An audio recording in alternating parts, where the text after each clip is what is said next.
Good morning, everybody. Coffee Conversations with Greg J is on. Good morning. How y'all doing? Thursday. We're still in it, surviving, loving, checking out one another, supporting one another, loving one another, getting through this unprecedented time. How's your family? Everybody good? Everybody good? Yeah, we good. Still standing, still well. It's been a blessing. Check in with us, Coffee Conversations with Greg J. We're on several Facebook platforms. Of course, Coffee Conversations with Greg J. Would love for you to go ahead and like that page. We're on Columbus On Coffee Company, Beach City Perspective, Beach City Radio, and also over there on YouTube. So there's a lot of places you can get us live and then on demand over there at Beach City Radio, beachcityradio.com. And now, wherever you get your podcast, because audio only goes up. We just want as many people as possible to share in the information. We're just trying to inform and inspire the people. From a global perspective, that's what we do. Coffee Conversations with Greg J. Thank y'all. Man, it's baseball season. Sports has been something, isn't it? You watch professional sports in the past 12 months, sometimes they operate in a bubble. You're seeing all the social justice messaging all over the place in every sport. We just finished the NC2A basketball tournament. We're seeing, I hope y'all saw, A, they were in kind of a bubble, and then B, there's all these different social justice messages going on. Women's sports, man, I feel like the women's championship was a little more exciting than the men's. And, the sisters are coming up and, they want equal pay. That's what you're hearing a lot about now, equal pay, and you're seeing sisters coming up in coaching positions, management positions. I mean, it's just a good thing, man. This paradigm shift that we're in is good. So, I love the Dodgers. I don't know about y'all. I love the Dodgers, and that's generational for me. That was my dad's team, and every Saturday we would mow the lawn and then listen to Ben Scully and the Dodgers every single Saturday. Like, that was just what we did, and now I too just love the Dodgers. I was so happy when they won it all finally last last year. It was really, really cool. And as I'm talking to my friends all across social media, I learn about, Dodgers have a new VP of diversity, equity, and inclusion. And so I was introduced to our next guest.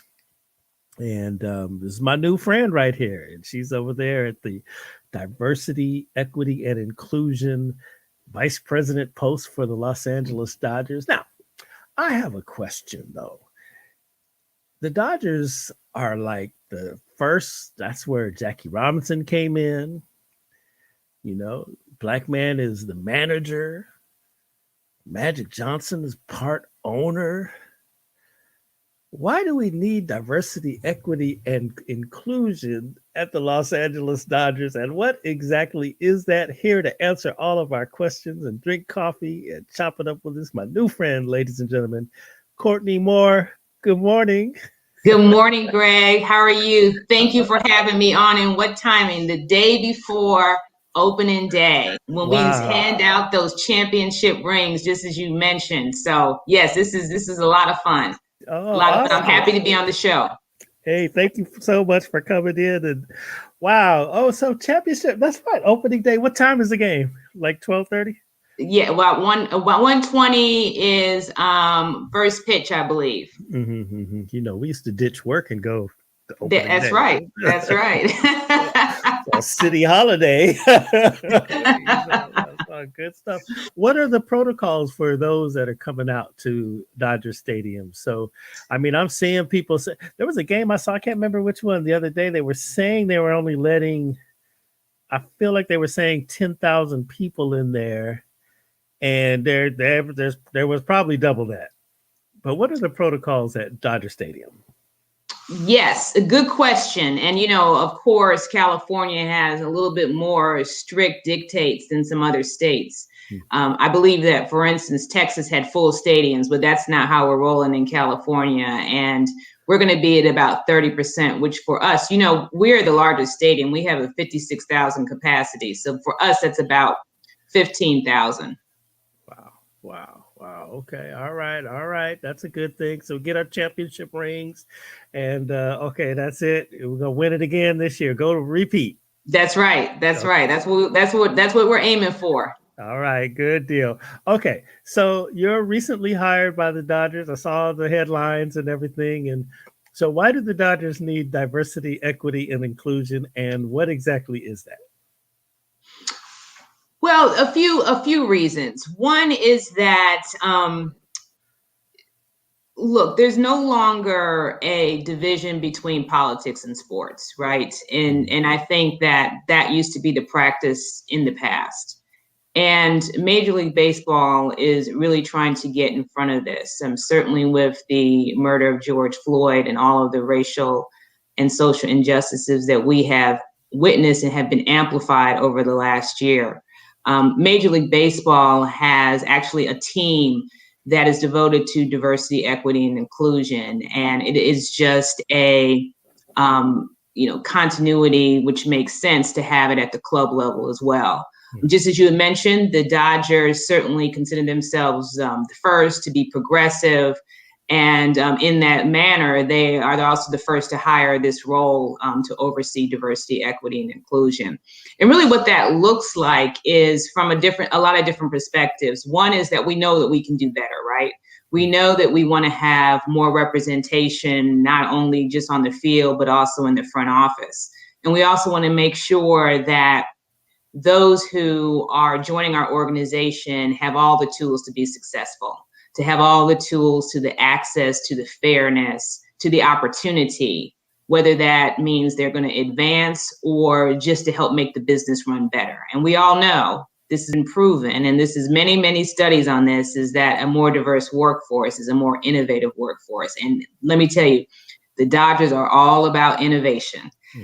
So it's just what we should be doing and what we are doing.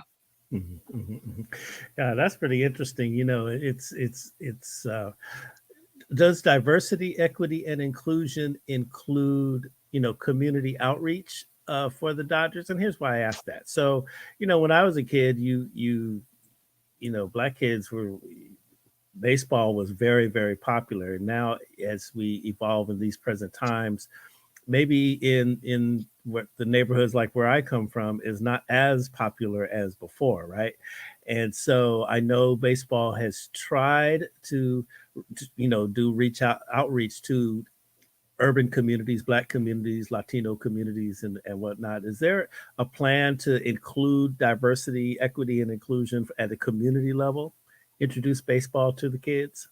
Absolutely. And I will say that it's already being done. We have a whole foundation that's run by the superb Nicole Whiteman, and that is part of her aim and her strategy is to bring baseball to the communities across Los Angeles and beyond. And then we also have Naomi Rodriguez, who runs our community relations department. So I will definitely intersect with both of them to continue to enhance those strategies that they already have in place. But, we are a uniquely situated stadium. We are smack in the middle of the city that touches upon all those communities that you mentioned. And even though we're a privately owned stadium, we really have the public trust. Really, that is our aim, is to make sure that we're reaching out and including those communities. And we have certainly seen that, there has been definitely increases in terms of how the representation of Dodger Stadium looks. And we're going to continue to enhance that. All right. So now I look at your resume and I see that you are a high-powered attorney. And the first reaction to me is, dang, they are not playing. So why do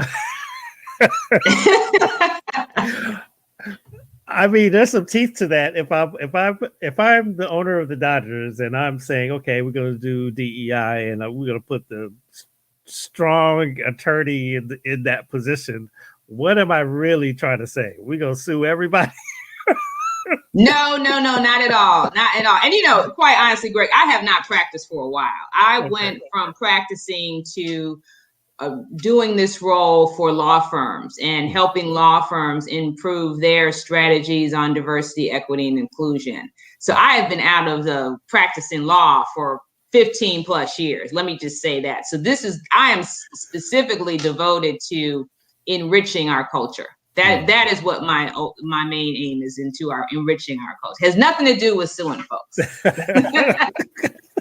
Because I have a friend who's actually been on this show, Dr. Giovanna Brassfield is the vice president of diversity, equity, and inclusion for a major construction company, like one of those ginormous, organizations. And when I looked at your resume, I'm like, well, Dr. G's not an attorney. It was kind of interesting, to wrap my brain around, your post there. All right. So I saw that you were with the Chicago White Sox. How did you get involved with baseball in the first place?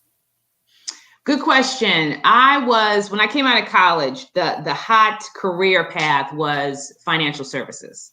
And naturally, I went into financial services, and it was just not the right mix for me. And I was toiling in financial services in Chicago, where I've been born and raised, and was flipping through a New York Times Magazine article on one of my heroes, Michael Jordan. And it talked about the whole marketing of Michael Jordan and really the business of what it is to make him a star. And I was just blown away, because I had no idea that there was actually a business behind what's happening on the floor, what's happening on the field.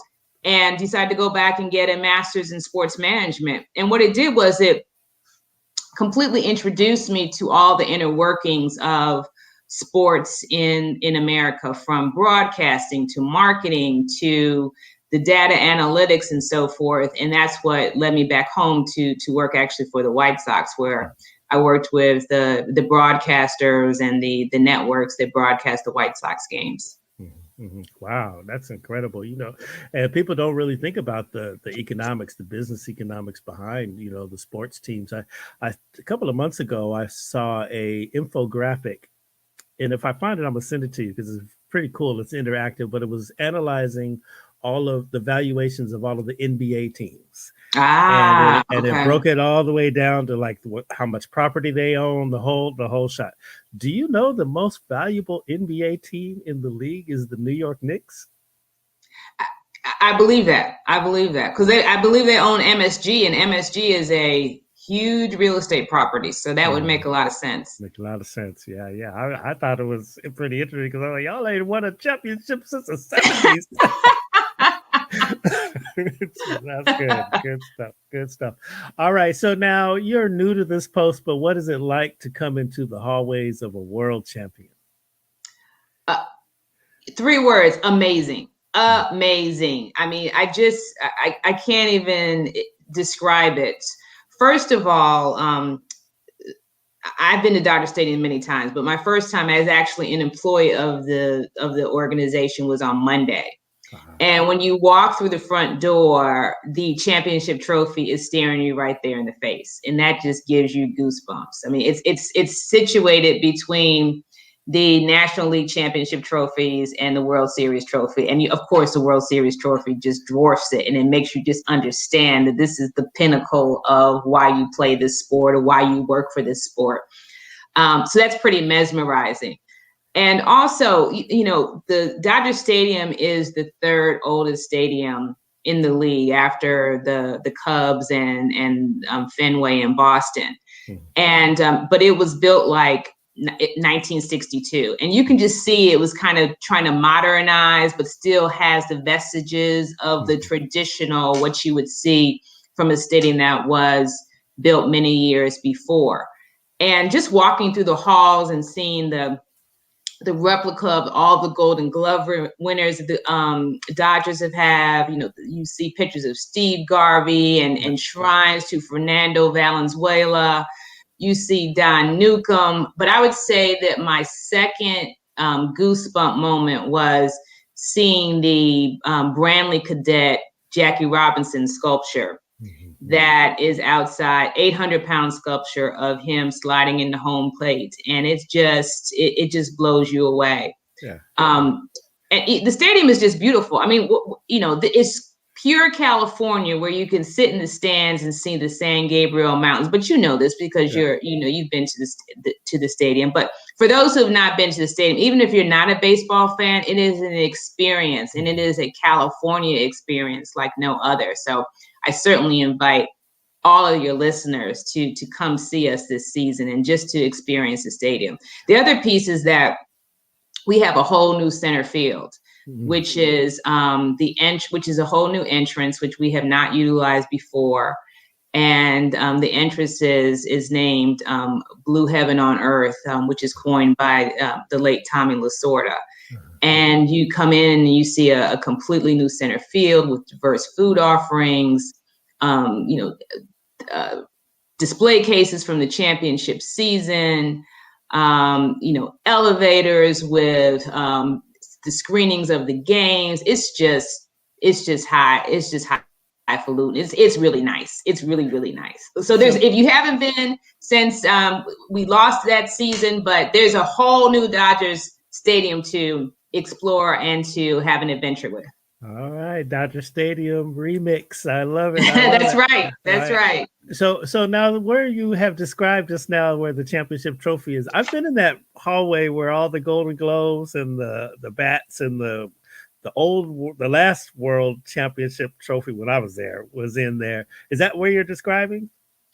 This one is actually in the entrance to the front office, but I'm sure that it's going to start moving around the stadium a bit. Yeah, because there's that hallway where I have a couple of pictures on there. I went up there for a meeting, and it wasn't baseball related. I think it was with Live Nation, because they were having Billy Joel come there, and so I came for the big meeting there. But when I went in, I walked through the long hallway, and the World Championship trophy was there. All the Golden Gloves were there, and the pictures, and it was just really amazing. And my colleague and I just kind of stood in there and just said, "Wow, this is really, really incredible stuff."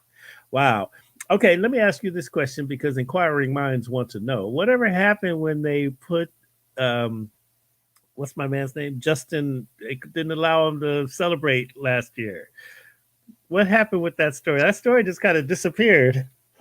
You know what? I don't know what happened with that story after they won the championship. I'm not sure. I don't have the intel on that, Greg. I'm sorry.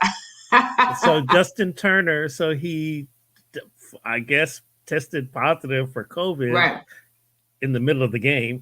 Right. And so when they win, he wasn't able to come and celebrate with everybody. And, there was a lot of scuttlebutt that was saying, he got cheated. And I feel like the last time I checked on that story, the Dodgers were, trying to protest with the league and everything. But that's a, indelible moment of life that they took away from him and everything. So I was just hoping maybe you could give us some insight on that one. I wish I had the insight on that, but I don't. Okay. All right. Very good. Now, okay, so they lost last night to the Oakland A's. That's okay. 5-2. There's a billion games left. Is like, how many games? How long is the season now? It's still 162. 62. Okay. Yeah. So we'll be playing all the way through. So October we'll be at the World Series again? Well, we consider ourselves playing through October. Absolutely. We don't make any fall plans. All right. That's good. Okay. Now, as a sports executive, and you're seeing all of the, women in sports making tremendous strides. I mean, coaches, everything, right. What do you think about that now? You've been around professional sports for a while now, and what do you think about the advances you're seeing, and what do you hope to see in the future? I mean, I certainly hope that this is something that we're going to continue to see to build on. Mm-hmm. When I was at the White Sox, I actually worked with Kim Ng, who was in baseball operations. And as you know, Kim Ng is now the general manager of the Marlins, much, much overdue. I mean, she is just one of the top baseball minds. And I am, really excited to see how successful she's going to be with the Marlins, which I have no doubt she will be. She and Derek Jeter working together, I'm sure, is going to be a pretty huge force within the industry. But as we see more women on the bench, this is what we need to see more equity in the sports. Absolutely. And certainly when I started with the White Sox many years ago, there were very, very few women in the league or at the team level, and that has really grown quite immensely. And we're also seeing certainly more people of color who are working in the front offices. You also see that at the league level, where we definitely see the representation. So, but like you said, seeing more women in sports, particularly on the operational side, that's going to be huge to see a trend and a change in the representation of how the sport looks moving forward. Does the I forgot about her at the general manager of the Marlins. Man, what will happen if you guys face off with them at playoff time? I mean, I'm sure it will be a good series. That's for sure. Yeah, that's right. Do you guys, a couple of years ago, and what's your view of what was that Houston cheating? Surveilling the signals and everything like that. I was pretty angry about it, and I know fans still are. And in fact, I remember there were some stories that people were getting a bit unruly. They were still so angry about the situation. As a sports executive, and you see it, you're in the office and everything. What can be done? What's the remedy? How do you feel? What do you say? What are they saying in the office outside of cussing them out? Well, I mean, I think that certainly, the team lets the league handle that in terms of, what will happen to Houston, and they have already been disciplined for those actions. But I'm not going to say that it doesn't leave a bad taste, and that trust me, it's not going to be forgotten. They cheated. They straight cheated. It is not going to be forgotten. Yeah. But you also feel certainly for the fans too, because they had a front row seat to all of that, and then to see the outcome. But we're hoping that we don't see anything of the sorts moving forward in the sport. Now, who's the big star on so you have Justin Turner on the Dodgers. Mookie Betts. Well, we certainly have Mookie Betts, and we certainly have Clayton Kershaw, and Trevor Bauer is new this year. Cy Young Award winner. So we got firepower. It's going to be a really, really exciting season. Very much an exciting season. All right, Dodgers, come on now. Don't let us down. Let's get it. Let's keep that trophy here. And if you're new to baseball, then the Dodgers really is a team to watch, because we are certainly a lot of fun. Let's talk about the business of sports. We here at Coffee Conversations and Dream Creator Studio, we talk about, the dynamics of the sports business. And, when you're looking at, we see the headlines. So Greg Johnson gets drafted by the Dodgers, and the Dodgers pay him $100 million. Okay. And you're like, okay, how can they afford it? How they afford it? A team pretty much makes their money off of concessions and stuff like that. Is that an accurate statement? I mean, I think that you certainly by the gate, and certainly by broadcast revenue. The fact that the Dodgers and, for instance, the Yankees are in such huge markets is great, because we have, the viewership can be pretty large. But I'd also say that, the sport has expanded itself into, internationally. So baseball is huge in Asia, it's huge in the Dominican Republic.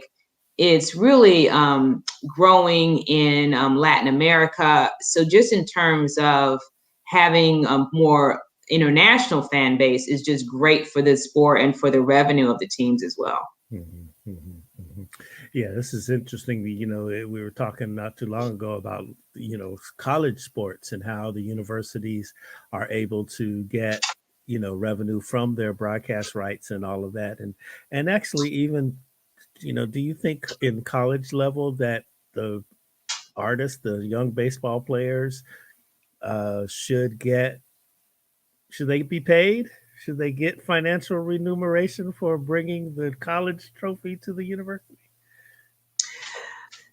I think that there are certainly some pros and cons on both sides. I've actually spoken to a lot of parents about this whose children are college athletes, and that you would be surprised on the varying opinions that actually parents have whose children are in the crux of this.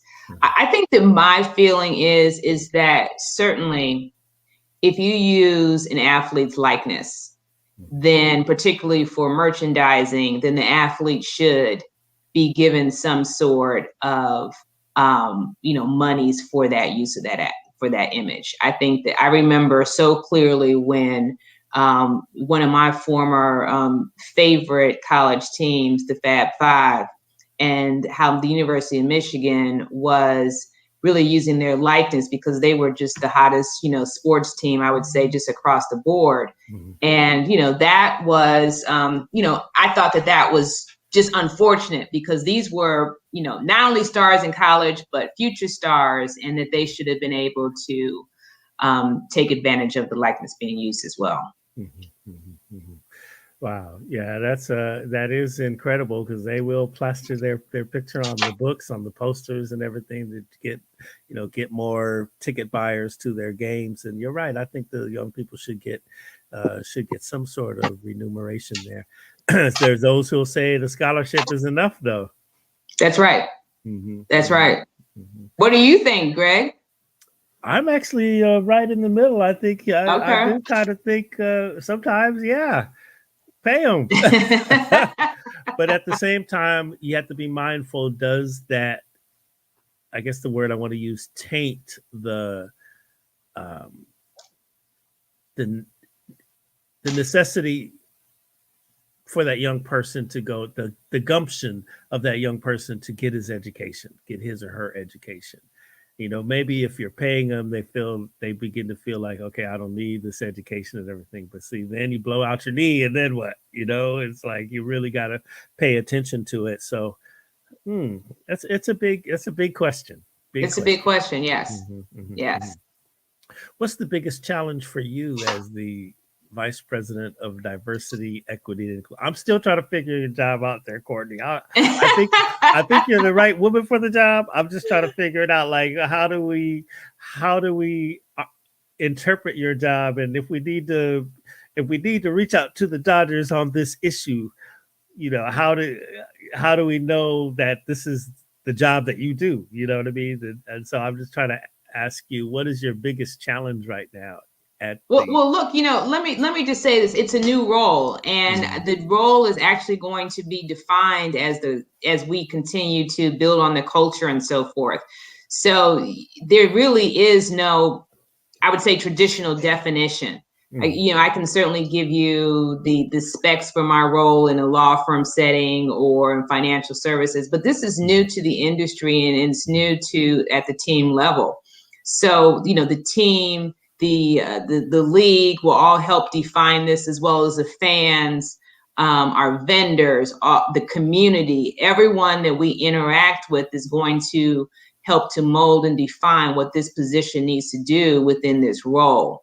But just in terms of the challenges, I would say that that's a work in progress. And when I say for that is that I'm continuing to do my assessment. I've only been with the team for less than 2 months, and I'm doing what I call a listening tour, which is talking to a broad span of individuals who make up the team, from the baseball operations to the front office, to figure out a better understanding of our culture. And are there any pain points? What do we see are the gaps? And in true line with the Dodgers, what kind of bold moves do the Dodgers actually want to make? And I think that all has to be, we're still figuring that out together, but it will be figured out for sure. And we will put together a formal strategy to move forward, but it will definitely incorporate all of the pillars that you've mentioned, from the community to the front office to, our representation, et cetera. So it's going to be an exciting time. And I will say that this is the team to do it with, because the Dodgers, they want to see success in this arena. They want to see, and this is all interlinked with the overall strategy for the team as well. All right, I got one for you. So my hat here, my Dodger hat, I was at a banquet or something, and the Dodgers were one of the sponsors, so it was in the goodie bag. Okay, so this is the hat. But man, if I go into the Dodger store to buy the official, like the real hat, man, the pricing is too high. So I would like to advocate to you there, Ms. Courtney Moore, to give my brother a break on the price of the hat. We need some diversity, equity, inclusion on the pricing. On the pricing. Okay. I think that we probably have an evening where we have hat giveaways too. Okay. For everyone who comes to the park as a ticket holder. But I'm sure that there are many ways that you can get hats at different prices there, Greg. And I will help you out. I'll look out for you. Trust me. I'll look out for you. Good stuff. That is so good. All right. Now, have you had a Dodger dog yet?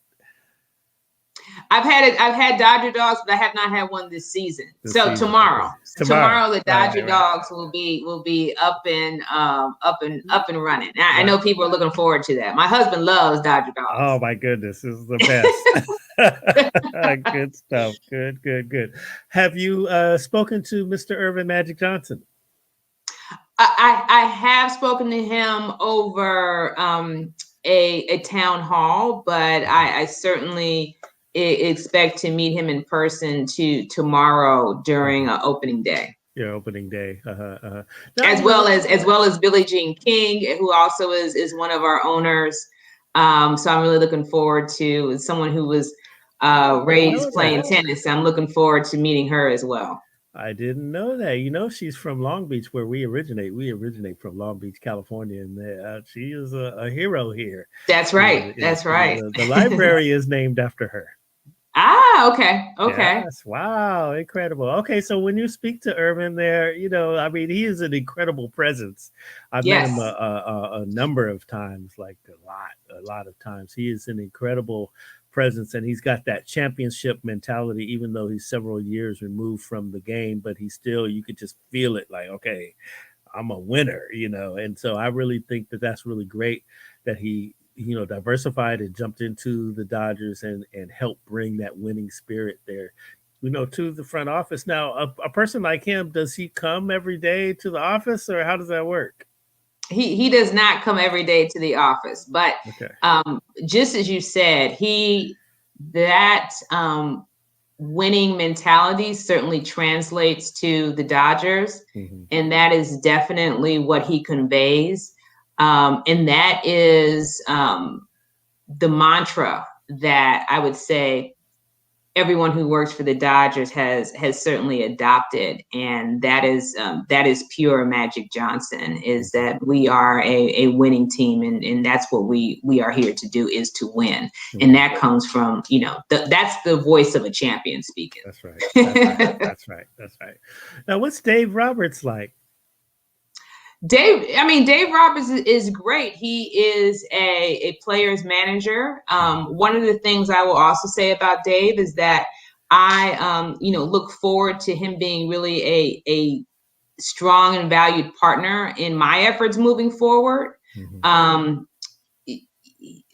Look, he's done so much for the club in the, I want to say, 6 years that he's been with the club, and we're all 100% behind Dave, and certainly excited about this season.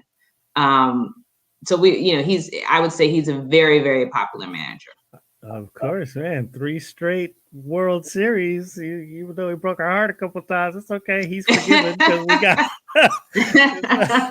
That's all good. He's a champion. Of the Dodgers are really, really, really something, and a force to be reckoned with out here. That's right. In this game of baseball, so proud of them.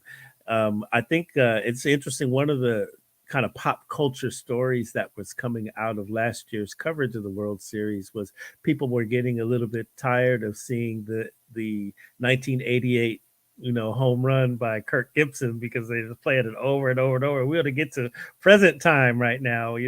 What is the pivotal moment that people are talking about in the hallways of Dodger Stadium from last year's World Series? What's got people still like whispering? I would say win number 2. I would say is what folks are really trying to. That's what they're talking about. I think that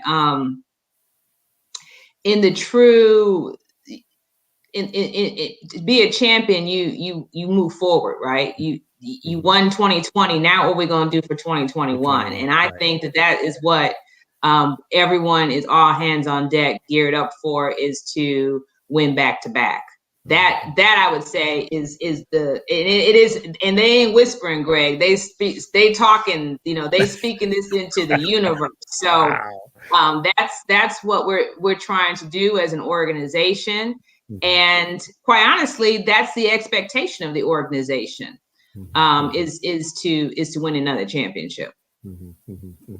Now here's Charlie Trujillo. He's saying monster-sized institutions such as lucrative corporate sports sector should be leading the way for change and ending institutionalized racism and sexism. America is counting on peeps like Courtney Moore to rise the culture above and to open possibilities to all. Forget saluting the flag. There's work to do. What say That's you? Right. That's right. That's right. You're absolutely right, Charlie. You are absolutely right. And just as we discussed in the beginning of the segment, is that there no longer is a divide between sports and politics. I mean, now the two have become interlinked, and how far we have come. And when we see the blowback when Muhammad Ali protested and sat out of going and reporting to the Vietnam War, and the courage of the Cleveland Summit of Jim Brown and Lou Alcindor and Bill Russell to stand and unify with him. And then the following year, John Carlos and Tommy Smith at the Mexico Olympics and protesting, and all of kind of the silence of the athlete in not giving them a voice. And then, it was just 2016 when Colin Kaepernick was essentially blackballed for, kneeling, which was his reverence and support for those who had injustices against them. And now we see the NFL now playing the national anthem, the Black national anthem. So, we've come a long way. It's going to be very interesting to see how teams now, not just the athletes, but teams use their voice to share their viewpoints on the workings of America. We just saw a major position by Major League Baseball by moving the All-Star game from Atlanta, which will now be in Denver. That was unprecedented for the league. And of course, it has a lot of chatter on both sides of, whether this was a good thing to do. And I'm sure that, it was definitely not an easy decision for the league or Rob Manfred, the commissioner. But I don't think that's certainly the last act of a league protesting something moving forward. Yeah, I was going to ask you. I'm glad we got on to this subject. I was going to ask you, what are your thoughts about that? Because that was a big move, and like you say, there's chatter on both sides. Some will say that, okay, I feel you, Major League Baseball, but you're taking jobs away.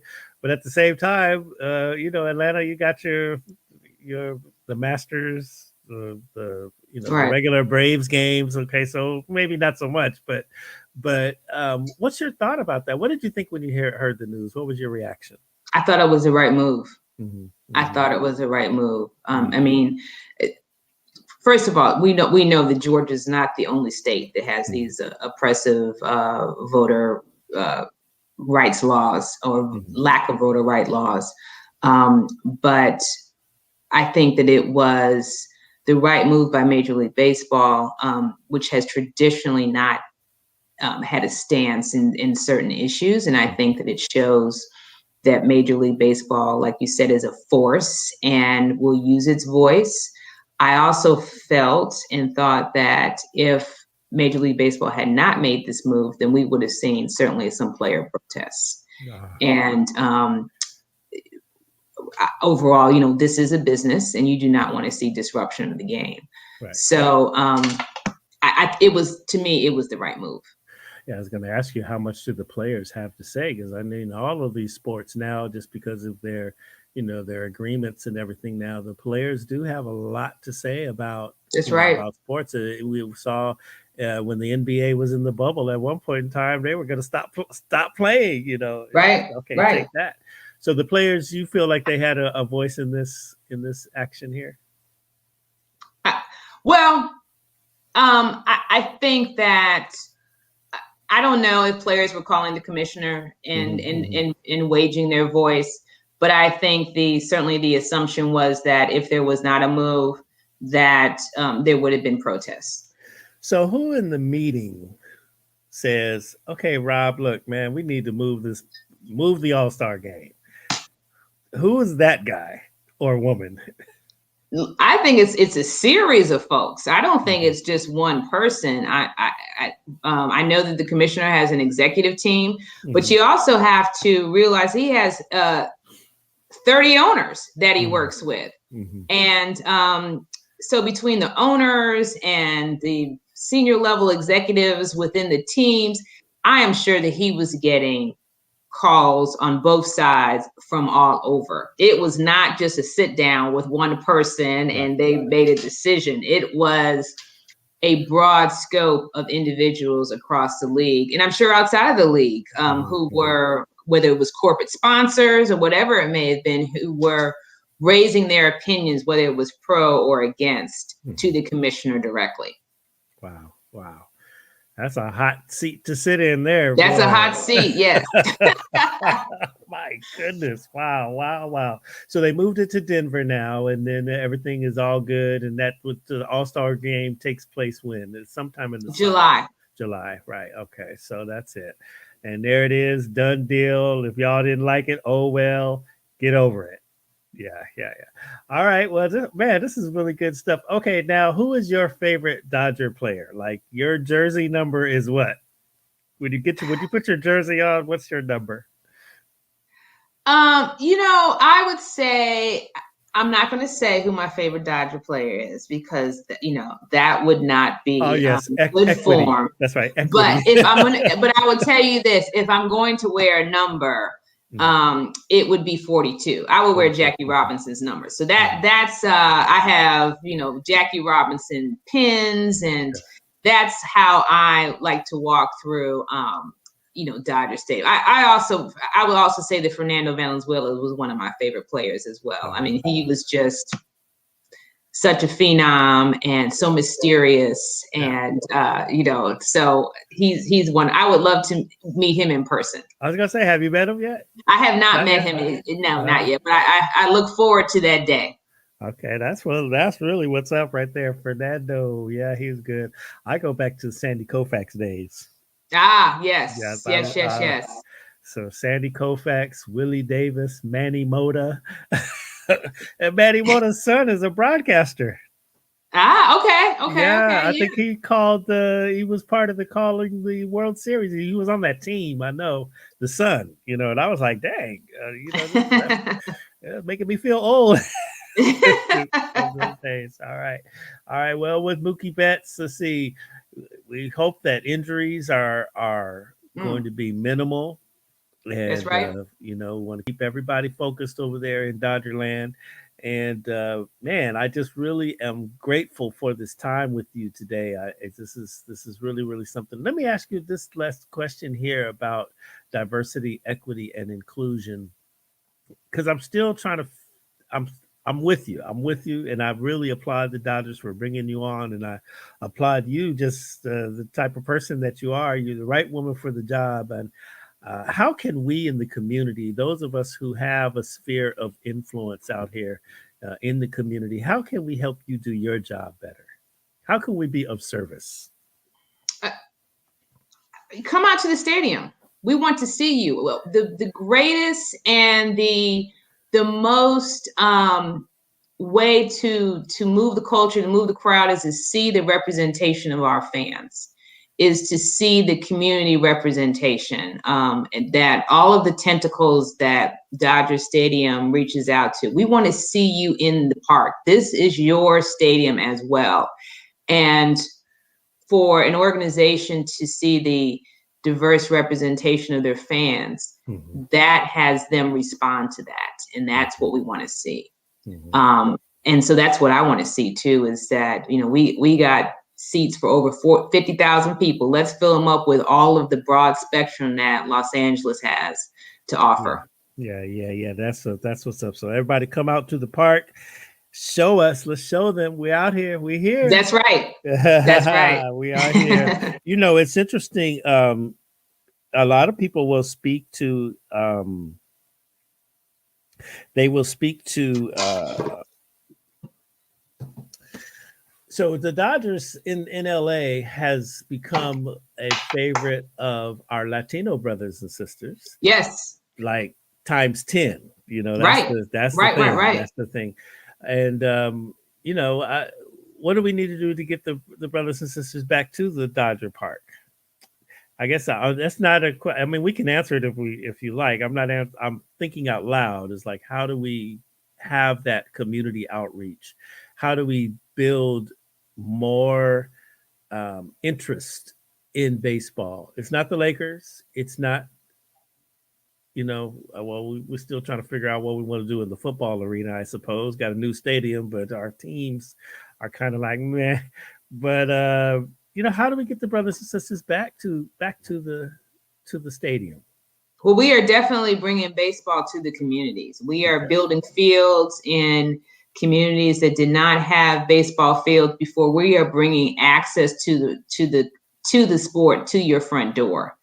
And we hope that will certainly generate more interest, that we will have more Little League teams that have better representation across LA. And we're hoping that will translate to folks coming out to the park, because there will be a greater interest in the sport. And that's really what we're trying to do, is we are trying to build on that interest. I really like that. I'm just kind of thinking, and for me, here we are very community oriented, Courtney, and I mean, that's been my personal life for most of my professional life. It's just being connected to the community. And here at Dream Creator Studio, we are really all about telling our own stories, no doubt, but certainly want to uplift the community, and anything that we can do to help you in your job, just feel free to call on us. We're ready to rock and roll. We're kind of effective at it. Yes, good. Okay. Well, certainly tune in tomorrow for opening day. You'll have a bird's eye view of the beautiful stadium, and I'm sure that we're going to kick off opening day with a win over the Washington Nationals. What channel is that? Wait a minute. Diversity, equity, and inclusion. Here's another objective I will give you here. I want to know, why is it so hard sometimes so I'm a cable cord cutter. So sometimes when I really need to watch, I want to watch opening day, but I can't find it unless I have exclusive, subscription to ESPN or some other station, some other platform, and I got to pay more money just to see the game, my favorite game. Where back in the day, I could just turn on the radio and listen to the game, or I knew it was coming on Channel 9 or whatever. How can we find more diversity, equity, and inclusion in broadcasting? You mean just in terms of those who are broadcasting the game, or you mean in terms of the networks that are actually showcasing the games? How can I, baseball fan number one, have an easier access to watching the Dodger games? Yeah, I think that's a great question. One of the things that the teams contract with is the major networks that actually broadcast the games, and those networks have control over which games are showcased on what various outlets. But just as you said, and this may not be completely answering your question, but listen to the radio is a great way to experience a game. Okay, and we have fabulous radio announcers, so I would not downplay that anytime for listening into a Dodgers game. But it will be broadcast, I believe, over a major network tomorrow. All right, good stuff. I will be looking. I'm gonna watch tomorrow. What time? 1:00 in the afternoon. Okay, sounds is opening good. Day. Is that opening day? 1:00 That's in the opening afternoon? day tomorrow. Okay, everybody, yes. 1:00. Let's check it out. Support the Dodgers, LA Dodgers. Support Courtney Moore. You know, look at, I see Molly Bell straight out of Compton is there. Dr. Gloria Willingham. You got some folks watching you and being introduced to you that have ginormous spheres of influence all across the community. And just know that we're out here supporting you, Courtney, in your new position. I see Rhonda Love, super producer Rhonda Love, thanking you for all that you do. Man, you got a lot of folks out here just sending you love and light as you go through it. So just know that. Thank you, Greg, and thank you for having me on the show. And it's great to be part of all your listeners today. Before you go, look, see some questions are coming in. Look at Molly Bell. Dr. Eugene Williams has advocated that not only does the national anthem be sung at the opening, but lift every voice and sing the Black national anthem. You mentioned that with the NFL now, and I was going to ask you. So, do you think the Black national anthem will be sung at Dodger Stadium? I don't know. But that's I'm sure that it will probably be sung this season at some point. I'm not sure if it will be sung every day, but I mean, I love it. I love it. Lift every voice and sing. Yes. Lift every voice and sing. Make your bat swing. Oh, sorry. My bad. All right, y'all. Look at that. Let's see. I'm so sweet and dodging around the obvious issue in having equal access to the game. She didn't have an answer, but I bet she will work. I will work on it, Charlie. All right, there we go. All right, y'all. Courtney Moore, Vice President of Diversity, Equity, and Inclusion. Los Angeles Dodgers, your world champion. Los Angeles Dodgers. That's what's up right there. We support them as they go into the season, and looking forward to some more rings here. I'll be up at Dodger Stadium sometime this year. I think I'm gonna go on up there. I've been to the stadium in a minute, and make it happen. All right. Any parting shots before we go? No. Okay. All right, everybody. Remember, this is available Facebook Live, Beach City Radio, beachcityradio.com, and wherever you get your favorite podcast, iHeart, Spreaker, Apple. Just look it up. Coffee Conversations with Greg J. Got a jam-packed week for you next week, so just keep following us on our social medias and find out who we will have coming through to sip coffee with us and tell our stories right here. Coffee Conversations with Greg J. And always remember, love one another. Love one another. Love one another. Peace and blessings.